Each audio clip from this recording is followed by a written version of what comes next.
Greatness in serving. The heart of a servant hook. Emotional opening. Imagine a world where the truly great people are not those with titles or fame, but those who quietly lend a helping hand. Picture a CEO of a company spending his weekends serving food at a shelter, or a famous athlete taking time to mentor troubled kids in the neighborhood. These acts of humility move us deeply, don't they? There's something in our hearts that recognizes real greatness when we see someone put others first. Maybe you've been on the receiving end of kindness, a time when someone went out of their way to help you, and it changed your life. It touches us because it reflects a divine principle. The path to true greatness is through serving others. In a culture that often says, "Look out for number one," this idea is both radical and refreshing. Theme and scripture. Jesus taught this upside-down principle clearly. He said, "Whoever wants to become great among you must be your servant." BibleGateway.com. In fact, he modeled it. The Son of God washed his disciples' feet like a lowly household servant, and ultimately did not come to be served but to serve, and to give his life as a ransom for many. Matthew 20:28. Our theme for day 22 is greatness in serving. The Bible verse above, Matthew 20:26-28, is our foundation. Greatness in God's eyes is measured by how we serve others, not how others serve us. BibleGateway.com. This is completely countercultural, but it is incredibly freeing. It means you don't need human applause or a high position to be great. You just need a willing heart and hands ready to help. Every act of service, no matter how small, is noticed by God and precious in His sight. Real-life illustration. To see how this principle works in the real world, let me share a story. A young man named Alex worked as an entry-level analyst in a large company. He was diligent and capable, but quiet, often overlooked in the bustling corporate environment. He wasn't in a leadership position. He wasn't in charge of anyone. He simply focused on doing his job well. One evening, as most people were leaving, Alex noticed the office janitor, an older gentleman, suddenly stop his work. He was leaning against his cart, looking pale and clearly unwell. Without hesitating, Alex approached him and quietly insisted he go home and rest. There was no grand debate in his mind. He simply saw a person in need. He then picked up the mop and began to finish the cleaning route himself, taking out the trash so the janitor wouldn't have to worry. A few colleagues working late were astonished. They whispered amongst themselves, wondering why an analyst was mopping floors. "It's not his job," one muttered. "Why should he bother?" But Alex, unconcerned with their opinions, simply served. Months later, a management position opened up. During the selection process, one of the senior managers who had witnessed Alex's act of kindness shared the story. Guess who was promoted? Alex. Not just for his good work, but because the higher-ups saw his humility, his team spirit, and his character. They realized he was the kind of person who would serve his team, not just manage it. Consider another story, of a woman named Sarah who volunteered at a local shelter. She didn't organize the fundraisers or speak to the media. She quietly washed dishes every Saturday. Her consistent, humble service freed up others to handle more complex needs. Her small act created a ripple effect of efficiency and care, elevating the entire operation. These true stories show that serving others elevates you in ways pride never can. It builds character and earns a different, more profound kind of respect. And even if no one had noticed Alex or Sarah, God noticed. The Bible tells us, God opposes the proud, but shows favor to the humble. James 4:6. Your service is never unseen in His eyes. When you serve with a sincere heart, without seeking earthly reward, God Himself honors you in due time. Biblical illustration. We see the ultimate example in Jesus. During the Last Supper, Jesus got up, wrapped a towel around his waist, and one by one washed his disciples' dirty feet, a task usually for the lowest servant. Those same feet belonged to men who often argued about who among them was the greatest. Jesus then said, "Now that I, your Lord and teacher, have washed your feet, you also should wash one another's feet." John 13:14. He was showing them that no one is above serving. If the Son of God could do the most menial service, we, His followers, should never consider any act of love beneath us.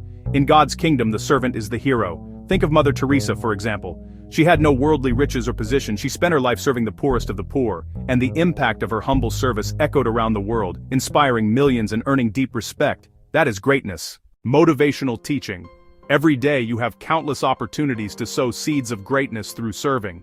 These moments are woven into the very fabric of your daily life, often appearing in quiet, unassuming ways. The question isn't whether the opportunities exist, but whether we have the eyes to see them and the heart to act. It could be as simple as listening patiently to a friend in distress, or helping your parents around the house without being asked. In your family, it might mean offering to babysit for a sibling who needs a break. At work, it could be mentoring a new colleague or staying a few minutes late to help a teammate meet a deadline. Even in our digital world, you can serve by moderating an online community to keep it a safe space, or by sharing a helpful resource with someone who is struggling. No act of service is too small, because the size of the act is not what God measures. Jesus said even giving a cup of cold water to someone out of love matters to God. Matthew 10:42. Think about that.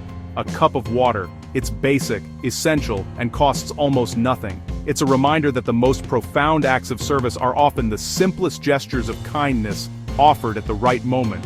When you serve, do it with genuine love and without expecting anything in return. That's the kind of service Jesus rewards. It's about the posture of your heart. Are you serving to be seen, or are you serving to see someone else lifted up? Now, it might feel counterintuitive because we often think, if I don't look out for myself, who will?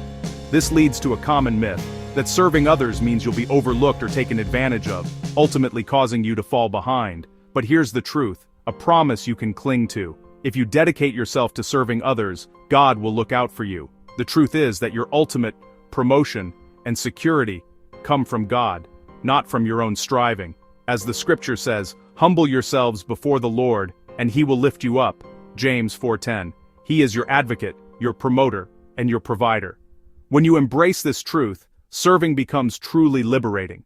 You stop being preoccupied with your own status, your own needs, and your own ambitions.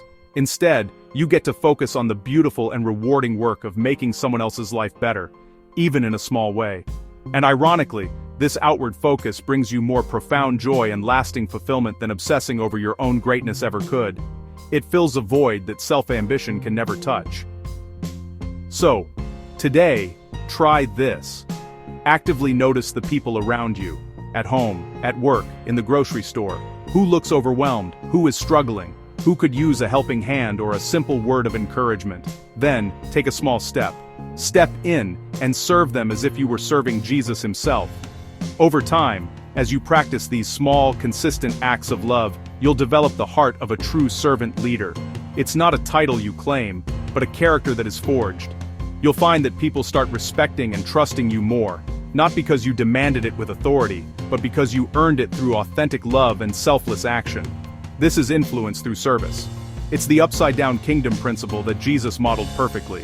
It's exactly how he changed the world, not through force, but through one humble, loving act at a time.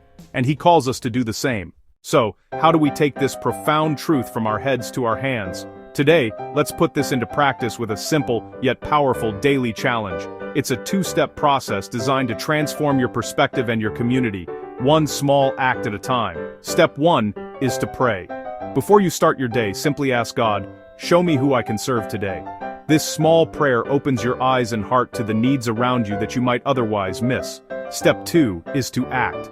Look for just one opportunity to serve someone in your world without being asked.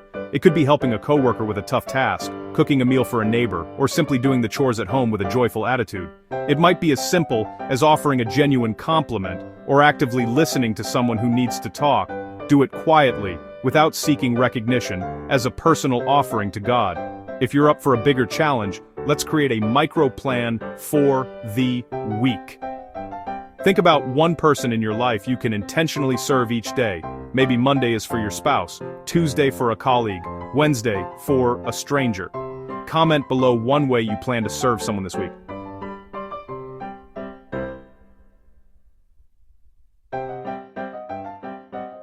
Soccer Joe. And share what happened. Your story isn't just a story, it's a testimony that could ignite a chain reaction of service in others. If this message encouraged you, give it a like and share it with friends. Let's spread the heart of servanthood together and build a culture of kindness. And to help you on this journey, don't forget to use our free 30-day devotional guide, which includes daily reflections on humility and service. The link is in the description. It's packed with scripture, prayers, and journal prompts designed to deepen this lesson and make it a lasting part of your life. As you go about your day, remember Jesus' words. Greatness comes to those who serve. You carry seeds of greatness within you, and every time you serve, you water those seeds. It's not about grand gestures, but consistent, love-fueled actions. Keep serving, keep loving, and watch how God works through you, lifting you up in ways you never expected. Your small act of service today is part of God's great plan.